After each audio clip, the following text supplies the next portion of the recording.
right, let's get straight into it now. Joining me is Deputy Nationals Leader Kevin Hogan. Kevin, good to see you. Thanks so much for joining me on the show this evening. I want to start with this green dream of net zero, which is now tearing local communities apart. A fascinating article in the Daily Telegraph today revealed that a leading net zero company made secret financial deals with landowners in regional New South Wales, which has left neighbours at war and multi-generational farmers fearing for their future.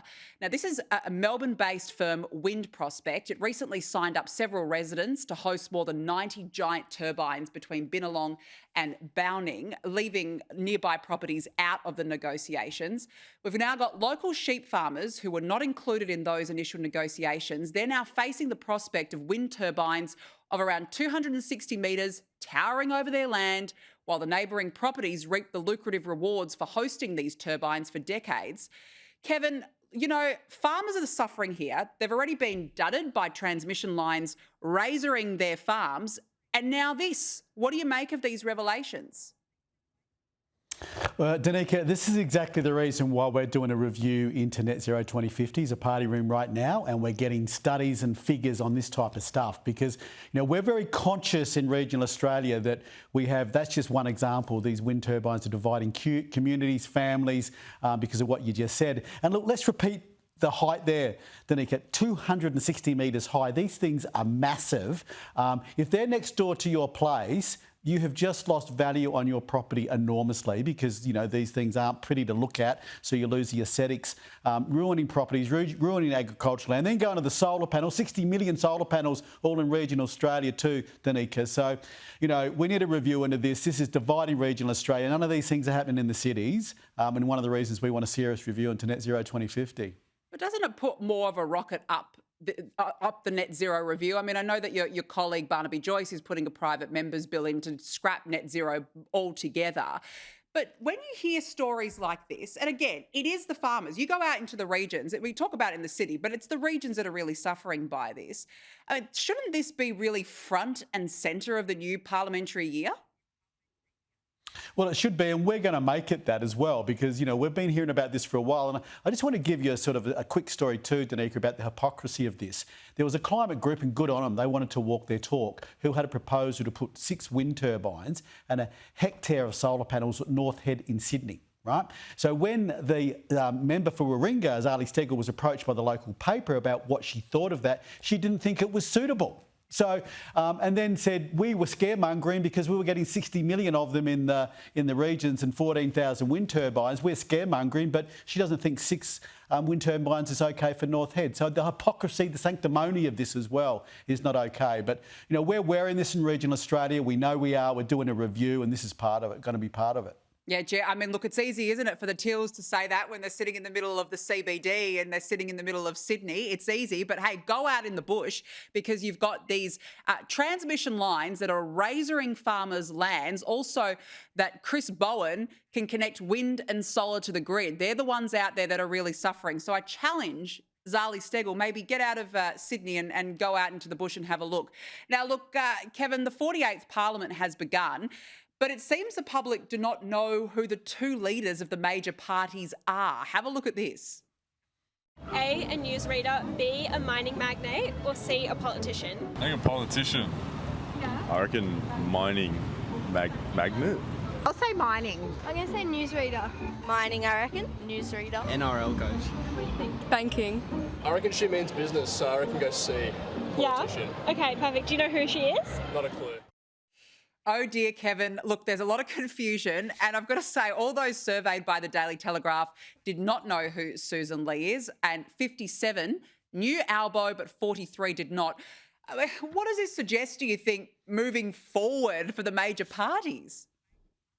Well, look, I think it's really interesting, Danica. I think, you know, that just shows, and because media is breaking down and people are getting their news from a lot of different sources, that politicians aren't as well known. What I find is we're all very well known in our own communities. In your own communities, recognition of your local MP, especially in the regions, can be as high as 80, 90%. But those figures are really interesting. I mean, I think 20% of them thought Albanese was an NRL coach. So he's the Prime Minister. But look, back to Susan. I mean, she's a new opposition leader. She's a regional MP. And I have no doubt that obviously over the next 3 years, she's been in the job just a few months, that her recognition will certainly go up because of the national profile that she now has. But interesting, that's interesting feedback that we need to acknowledge that, we're in a bubble. Obviously, what we think happens down here is very important, and it is, but not necessarily a lot of people are watching it. No, that's a good point. Look, there's still time, 3 years, Kevin, of course, to another election, so still time. But I just think that initial feedback is quite telling.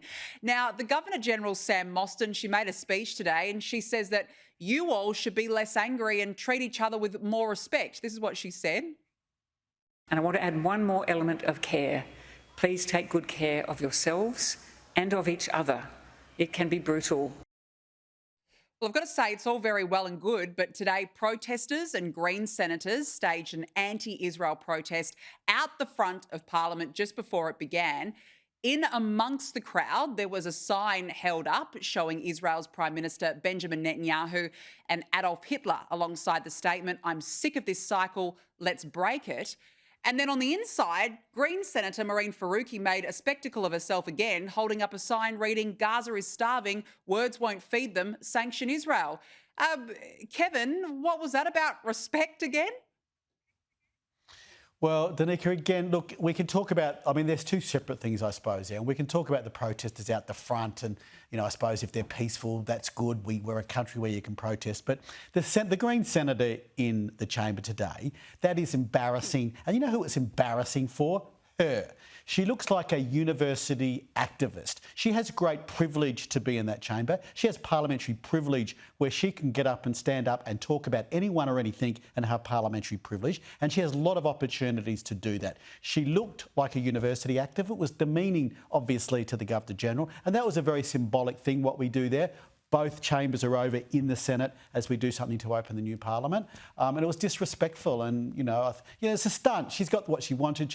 It's a media stunt. She's on the news and that's what it's about for the Greens. That's why they were called a cult yesterday, the Greens, by one of their founding members. And I think that says a lot as well. Yeah, only the Greens, right, would dump one of their founding fathers just because he disagreed on their sentiment. And that just speaks volumes about the Greens of today, certainly not the Bob Brown Greens, Drew Hutton Greens of 33 years ago. But that stunt, I do agree with you, it just made a complete spectacle of herself. Now, look, huge day tomorrow. Of course, question time begins. This is the first time since Anthony Albanese was re-elected.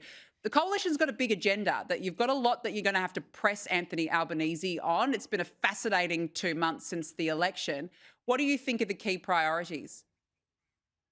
Well, look, cost of living, Danica, a lot of things have happened, over the election and what's happened as a result of that. But the one thing that hasn't changed is families are still doing it tough, if not tougher than they were on May the 3rd. Small businesses is struggling. As Shadow Trade and Tourism Minister, I speak to a lot of small businesses and exporters in this country. Things are getting worse. The Productivity Commission is just going to be a spin gym show. There's going to be no productivity increases coming out of it. You've got, all the unions are going. Some of the biggest exporters in the country aren't invited, who are very good at productivity. So, look, that's just going to be a show. And I think, unfortunately, I believe that the economy, because we have a bad Labor socialist government, good campaigners, not necessarily good at running the economy, I think things are going to get worse. So we just have to keep highlighting the decisions of this government about the tax increases they do and the inefficient policies that they're going to have, which means we're going to be more inefficient as an economy. We have to keep trying to highlight them to the Australian public.